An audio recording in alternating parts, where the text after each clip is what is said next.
Hey, good to see you. Just imagine you're together with somebody. You can imagine now somebody you really like. You can think about your partner, your parents, your kids. Maybe you can think about your colleagues on work. And when you are together, say you're here, the other one is there, or the others are there, multiple. And your qualities and the other qualities, if you add them, one and one, what's the outcome? Is the outcome of the one and one, is that two or even more? So you really connect both qualities and become more than the sum of the individuals? Or on a totally other scale, if you do one and one, it's so detrimental that it becomes even zero or less than zero. A detrimental relationship. How would you do the math on your relationships you have that are important in your life? So your work, your friends, your whatevers. Why is it important to become aware of? Because most people sometimes feel it already, that if they're together with somebody, it drains their energy. It brings them low, it brings them out. And you think, I've been with that person. Wow, that was a hard one. And sometimes we make those jokes about our parents-in-law. But in a lot of cases when I see clients, they come for me with relationship issues, issues with their work, teams in companies that don't work, and that people just get the low in energy when they work together or have to work together or are together. On the other hand, if you create it much bigger, we call it collective intelligence, collective energy, connecting to the beautiful field, and we can make more, then amazing things can happen. Why this little question? Because last week I was at Robert Dilts' seminar talking about collective intelligence. Now, the people who know Robert Dilts doesn't need any introduction. The other people think Robert Dilts. He's one of the founders of NLP and made much more about it. About how we connect with the head and the somatic brain, as we spoke about, and other kind of things. And there we worked a couple of days on how we can create from one person, another person, or persons, a team, more. And why is it so important? Because it's possible. And when we do the remaster workshop or a training in clinical hypnotherapy or NLP, that's also my idea, how we can create from individuals more. In a remaster workshop, it's even really something we work on, because if all the people are there who want to learn or like to experience something, just imagine that all those people have a positive intention, want to help themselves, want to help others, and connect. Now really those people will experience something that's more than amazing.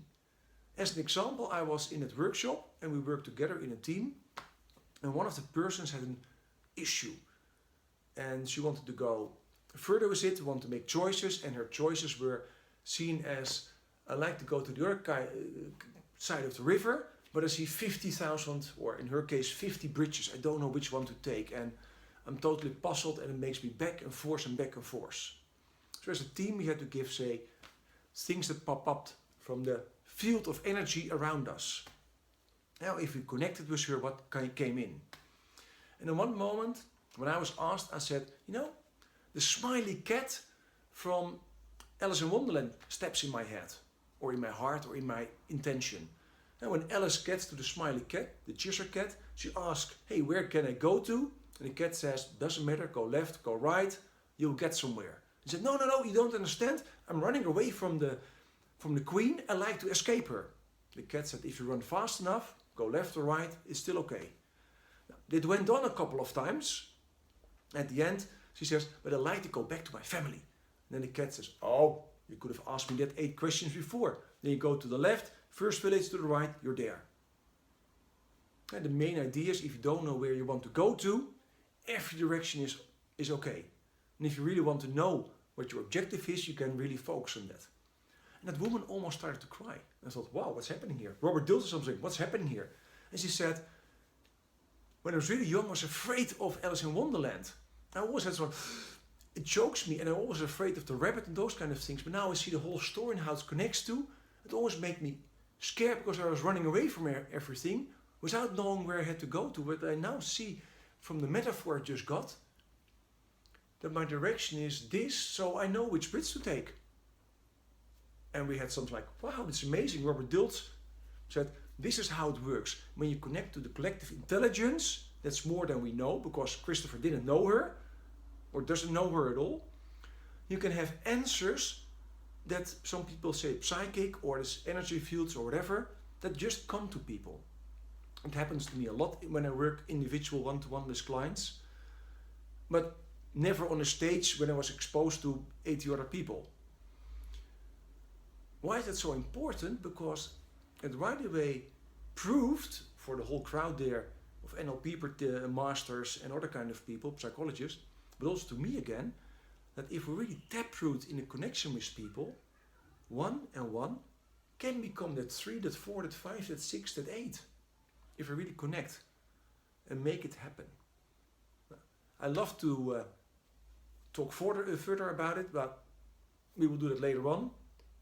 About how we also can create collective intelligence. But the most important thing is what I already said. If you connect your head, your heart and your gut, you really align it so you really feel in your own energy, and the other person is somewhere the same, you can find each other.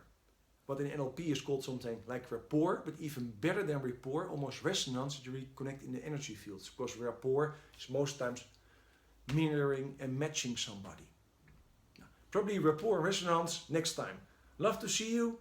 Have joy, have fun, and make 1-on-1 is 3 with the people you love and you're working around. Ciao!